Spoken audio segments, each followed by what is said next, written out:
Many people find comfort and solace in keeping their money in liquid forms such as cash and bank balance.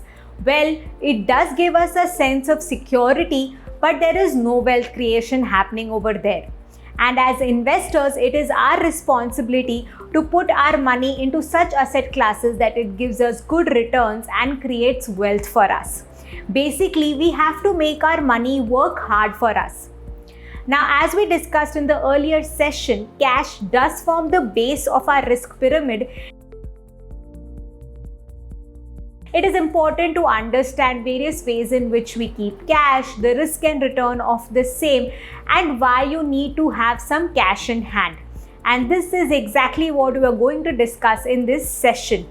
So basically, your cash can be your currency notes, money in your savings bank account, your online payment wallets, or your overnight liquid mutual funds. Well, currency notes are in various denominations. We all use it every other day. In fact, we learn about counting notes and currencies at a very young age. When it comes to bank balance, yes, we do earn a little bit of interest of 2 to 3%, but money in our bank account is used for everything, from investing to shopping, right? And payment wallets have become the new rage.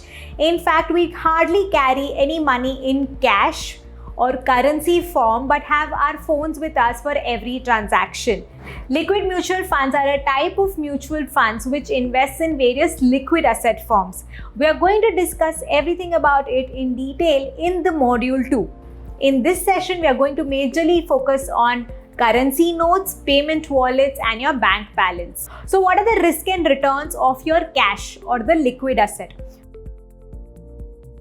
When it comes to currency note or hard cash, there is always a risk of it getting stolen or going out of fashion, as in the case of demonetization. Not that we are expecting any demonetization in the near future, but 2018 event has definitely made us a little cautious of keeping all our money under the pillow.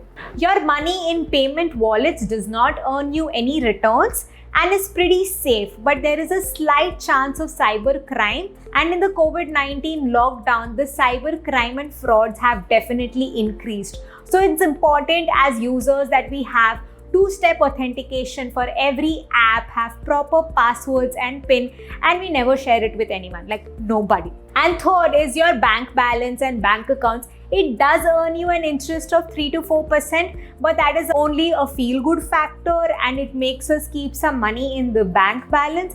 But apart from that, that 3 to 4% money is not really adding anything to our wealth.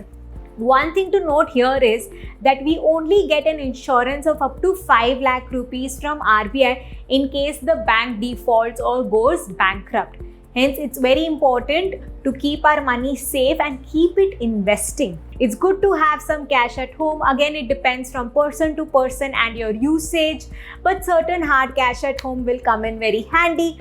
From session 1, whatever money you keep aside for your expenses in your income bank account is what lies in your bank balance, right? Why do you need to keep your money in liquid form of assets like cash or liquid mutual funds? Basically, cash is all about having some extra funds in hand for any other opportunity or emergency.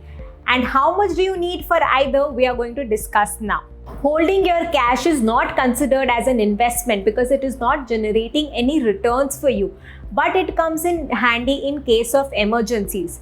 Now, the first question that would come up in your mind is, how much money should I keep aside for emergency purposes? Well, you need to keep aside 3 to 6 times of your monthly expenses as an emergency fund. Well, this amount can be kept aside in your fixed deposits or liquid mutual funds. This has to be kept aside in very liquid and easy to access assets like FDs, liquid mutual funds, or saving bank balance, so that if an emergency arises, you can access this money immediately.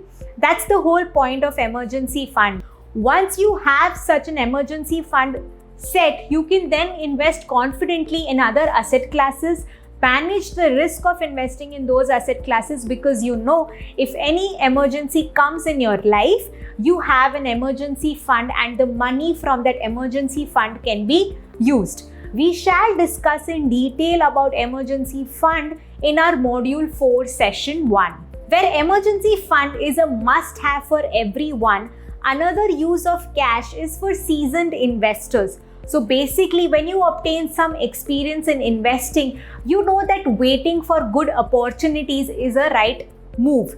And when you have become a seasoned investor, you can keep aside some of your money in liquid assets waiting for that right investment opportunity. Even as business owners, you can keep aside some cash, for investing your money in that next plant, project, store, or buying that stock. It really depends on how mature an investor you've become that you start holding on to your cash for that right time or an opportunity to invest your money in. For example, in June 2020, Warren Buffett held on to cash of $146.6 billion, waiting for a better time to enter the equity market and invest his money. It's far better to buy a wonderful company at a fair price than a fair company at a wonderful price. So he believes in the idea of waiting to invest and also to wait for a really long time after investing. Yes, we are going to discuss about this in our later sessions. From this entire session, I'm sure you would have understood that cash forms the base of your entire money, right?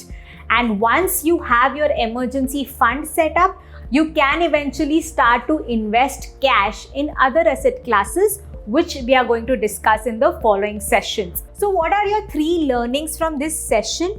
Cash is the base of your risk pyramid. Keep 3 to 6 times of your monthly expenses as an emergency fund in your cash form, like FDs or liquid mutual funds. As a seasoned investor, you can consider to hold on to cash for better investment opportunity when needed. Basically, as you become more experienced, you understand when is the right time to deploy cash and when is the right time to hold on to it.